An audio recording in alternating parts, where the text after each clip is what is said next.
اعوذ باللہ من الشیطان الرجیم بسم اللہ الرحمن الرحیم. لاکھوں کروڑوں درود و سلام و محمد و آل محمد پر. ڈیجیٹل وکلا اتحاد کے ساتھ میں ہوں مزمل عباس. آج ہمارے ساتھ موجود ہیں امیدواران برائے جنرل سیکرٹری ڈسٹرکٹ بار ایسوسی ایشن 2025-26 کے کینڈیڈیٹ. آج ہم کروانے جا رہے ہیں ان کا مباحثہ. ہم کریں گے ان سے وہ سوالات جو کیے آپ نے اور یہ دیں گے اس کے جوابات، اور آپ کریں گے فیصلہ کہ کون سا کینڈیڈیٹ ہے آپ کے منشور کے مطابق اور کون دیتا ہے آپ کے منشور کے مطابق جوابات. جی، میرا جو تیسرا سوال ہے وہ بہت اہم کوشچن ہے ان سے کہ ڈی سی اور سی پی او کے ساتھ معاملات ہوتے ہیں، وکلا کے جو ذاتی معاملات ہیں. ایسی صورتحال میں وکلا کے جب ذاتی معاملات آ جاتے ہیں تو کیا آپ بطور جنرل سیکرٹری آپ پہ جو ذمہ داری عائد ہوتی ہے، کیونکہ وکلا ہم یہاں پہ بار میں اپنے گھر سے زیادہ وقت یہاں پہ اسپینڈ کرتے ہیں اور ہم ایک فیملی کی طرح ہیں، تو وہ بار کی جانب دیکھتے ہیں کہ مجھے یہ مسئلہ ہوا ہے جو ذاتی نہیں ہوتا، کیونکہ ایک وکیل سب کے لیے لڑتا ہے، وہ اپنے لیے نہیں لڑ سکتا. اپنے لیے جب باری آتی ہے تو وہ اپنی بار کی طرف دیکھتا ہے. تو بطور جنرل سیکرٹری آپ ڈی سی اور سی پی او سے جو معاملات ہیں انہیں کس طرح سے وہ کریں گے؟ رائے صاحب پہلے آپ بتائیں. جی، سب سے پہلے تو یہ ہے کہ الحمدللہ میں اپنے کالے کوٹ سے بہت محبت کرتا ہوں، اور کالے کوٹ کی ڈگنیٹی جو ہے اس پہ کوئی کمپرومائز نہیں ہے. اس میں سب سے پہلا ثبوت یہ ہے کہ میری وکالت کی تاریخ میں ٹھیک آج تک میں نے کبھی کسی وکیل کے خلاف وکالت نامہ نہیں دیا، ٹھیک اور ہمیشہ وکیل کے ساتھ کھڑا ہوں، آئندہ بھی وکیل کے ساتھ کھڑا ہوں گا. باقی رہی بات انتظامی امور، ڈی سی او، سی پی او، کوئی بھی ہیرارکی ہے، اس میں جہاں وکیل کا معاملہ ہوگا کسی قسم کا کوئی کمپرومائز نہیں کیا جائے گا، کسی قسم کی کوئی مصلحت نہیں دیکھی جائے گی. ہم جو ہے اپنے وکیل بھائی کے ساتھ کھڑے ہوں گے، نہ صرف کھڑے ہوں گے بلکہ میں وعدہ کرتا ہوں کہ انصاف بھی لے کے دوں گا، ڈنکے کی چوٹ پہ لے کے دوں گا. جی ملک صاحب، آپ سے بھی یہی سوال ہے. سر دیکھیں، جہاں تک بات آتی ہے نا ایڈمنسٹریشن کی اور اس کی پولیس کی، تو دیکھیں ہمارا ایک ادارہ ہے جنوبی پنجاب میں، اور یہ پاکستان کی تیسری بڑی بار ہے اور پنجاب کی دوسری بڑی بار ہے. اور ظاہر ہے جتنی بڑی بار ہوتی ہے مسائل بھی اتنے ہی ہوتے ہیں.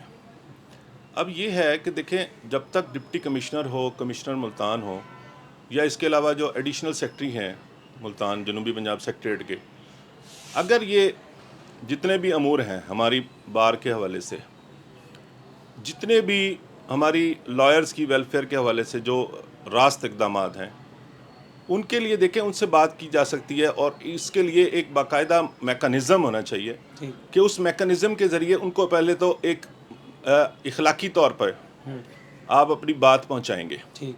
اگر وہ اخلاقی طور پہ اور اس کمیٹی اگر بنا کے ہم اس کو کرتے ہیں، مذاکرات کرتے ہیں یا کوئی بات ہوتی ہے، تو اگر وہ اس میں ناکامی ہوتی ہے تو دین پھر یہی ہوگا، پھر دمادم مسکل اندر ہوگا.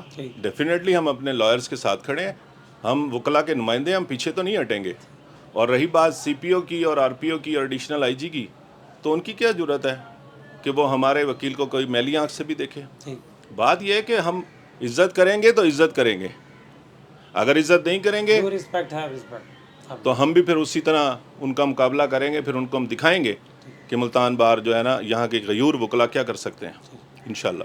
جی افضل بھائی، ڈی سی اور سی پی او سے متعلق اگر کسی وکیل کا مسئلہ آتا ہے تو بطور جنرل سیکرٹری آپ کیسے معاملہ؟ جی، آپ نے سوال کیا کہ ڈی سی اور سی پی او کے متعلق بڑا اسپیسیفک سوال کیا ہے. تو اس میں وکلا کا جہاں بھی کام ہوگا وہ ڈی سی اور سی پی او سے کروا کے رہیں گے. ڈی سی اور سی پی او سے جب ہم نے اپنا ذاتی مفاد نہیں لینا تو ہمارے وکلا کے کام کریں گے. 2020 میں بطور ہائی کورٹ کا ایگزیکٹو ممبر رہا ہوں. ہم نے بڑے آسان طریقے سے ڈی سی او سے بھی کام کروائے ہیں جب وکلا کا کام آتا ہے، اور سی پی او سے بھی کروائے ہیں. کوئی وکلا یہ نہیں کہے گا کہ سی پی او کا متعلقہ کام تھا، جو جائز کام تھا وہ ہمارا نہیں ہوا ہے. تمام کے تمام کام ہوئے ہیں. 2020 میں میرے استاد محترم چودھری طاہر محمود صاحب پریزیڈنٹ ہائی کورٹ بار تھے اور میں بطور ایگزیکٹو ممبر تھا.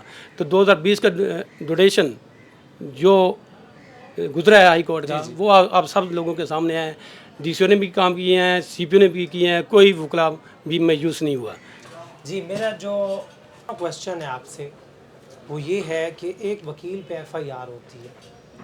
ایف آئی آر کی صورت میں جو پریزیڈنٹ ہے وہ اس وکیل کے مخالف گروپ کے ساتھ کھڑا ہے. اب بطور جنرل سیکرٹری آپ کے پاس دو راستے آ جاتے ہیں، یا تو آپ اس وکیل کا ساتھ دیں یا آپ اپنے صدر محترم کی جو حفظ ما تقدم کے تحت ان کے ساتھ کندھے سے کندھا ملاتے ان کا ساتھ دیں۔ ایسی صورتحال میں بطور جنرل سیکرٹری آپ معاملے کو کیسے دیکھیں گے؟ آپ صدر کا ساتھ دیں گے کیونکہ صدر اس کے مخالف گروپ کے ساتھ کھڑا ہے، یا آپ اس وکیل کا ساتھ دیں گے جو میرٹ کی بیس پہ کھڑا ہے؟ بتائیں۔ سب سے پہلے تو یہ بات ہے کہ میں اللہ تعالیٰ مجھے عزت دے، اللہ کے بعد میری عزت میں جو ہے میری عزت کے پیچھے جو شخص ہوگا وہ صدر نہیں ہوگا، ٹھیک وہ میرا وکیل بھائی ہوگا۔ ٹھیک تو اگلی بات تو باقی بچتی ہی نہیں ہے جی، میں اپنے وکیل بھائی کے ساتھ ہوں گا، ڈنکے ایک چوٹ پہ ہوں گا انشاءاللہ۔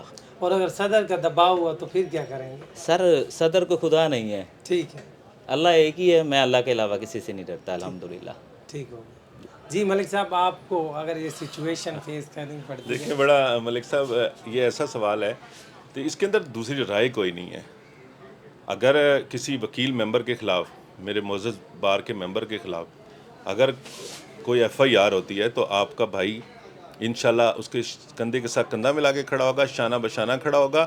پھر کوئی صدر کیا، پھر کوئی اور بار کا یا کسی اور صوبے کا صدر بھی آ جائے تو میں اپنے وکیل بھائی کے ساتھ کھڑا ہوں گا جس کے خلاف ایک ایسی ایف آئی آر کر دی گئی جو کہ اس ایف آئی آر میں ملوث بھی نہیں ہے، اس کے خلاف جھوٹی ایف آئی آر ہے، تو میں اپنے وکیل کا بھائی کا ساتھ دوں گا۔ میں کسی کے ساتھ جاننے والا ہے سر یا میں دیکھیں گزارش یہ ہے کہ ایک طرف وکیل ہے اور ایک طرف پرائیویٹ کمپلیننٹ ہے، تو میرا پرائیویٹ کمپلیننٹ سے کیا تعلق ہے؟ وہ کوئی بھی ہو، میں اسے نہیں جانتا۔ میرا یہ بار میرا گھر ہے اور اس بار کی عزت کرنا سب سے پہلے مجھ پر فرض ہے۔ تو یہاں کا جو ممبر ہے اگر اس پر کوئی جھوٹی کسی قسم کی بھی کوئی ایف آئی آر ہوتی ہے تو میں اپنے معزز ممبر کے ساتھ کھڑا رہوں گا اور انشاءاللہ آخری دم تک اس کے ساتھ لڑوں گا جب تک وہ ایف آئی آر ڈسچارج نہ کروا لے۔ جی افضل بھائی، اگر آپ کو اس طرح کی سچویشن ہینڈل کرنی پڑے بطور جنرل سیکرٹری تو کیسے کریں گے؟ بسم اللہ الرحمن الرحیم۔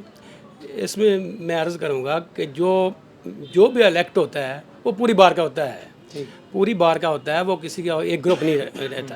ایگزیکٹو ہوتی ہے پوری بار کی ہوتی ہے، سب نے مل جل کے کام کرنا ہوتا ہے۔ اگر ایسی کوئی پوزیشن آ جاتی ہے، صدر کے کوئی ذاتی اس میں مفادات آ جاتے ہیں تو میں اپنے وکلا بھائیوں کے ساتھ کھڑا ہوں، اور وکلا بھائیوں کے ساتھ جو ایف آئی آر ہے ایف آئی آر نہیں ہونے دیں گے، ان سے پہلے ہی کنوے کر دیا جائے گا۔ فرسٹ ہی میٹنگ یہ کریں گے، اگر کسی وکلا کے خلاف کوئی شکایت آتی ہے، کوئی اپلیکیشن آتی ہے تو پہلے ہمیں کنوے کریں گے، ہم اس پہ ایک کمیٹی بنائیں گے، اس پہ طے تک جائیں گے کہ آیا کہ اس وکیل کا کوئی قصور بھی ہے یا نہیں، ادروائز ہم اس پہ ایف آئی آر نہیں ہونے دیں گے۔ اگر وکیل کے خلاف جھوٹی ایف آئی آر کو تو ہم کبھی برداشت نہیں کریں گے۔ میرا جو چھٹا سوال ہے ان سے، وہ بھی نہایت ہی عام سوال ہے، ہمیں بہت سے دوستوں نے وہ کیا۔ چھٹا سوال یہ ہے کہ الیکشن کے وقت آپ وکلا کے گھروں میں جاتے ہیں، شادیوں خوشیوں پر غمیوں پہ جاتے ہیں، لیکن افسوس کے ساتھ جیسے ہی آپ الیکٹ ہوتے ہیں تو اس کے بعد ہم نے یہ دیکھا ہے، یہ ایک روٹین ہے کہ جو عہدیدار ہے اس کی گردن میں سریا آ جاتا ہے۔ تو کیا آپ بھی جنرل سیکرٹری منتخب ہونے کے بعد آنکھیں جو ہے وہ ماتھے پہ رکھیں گے یا وکیلوں کو اسی لیول پہ ملیں گے جیسے الیکشن سے پہلے تھے؟ جی صاحب۔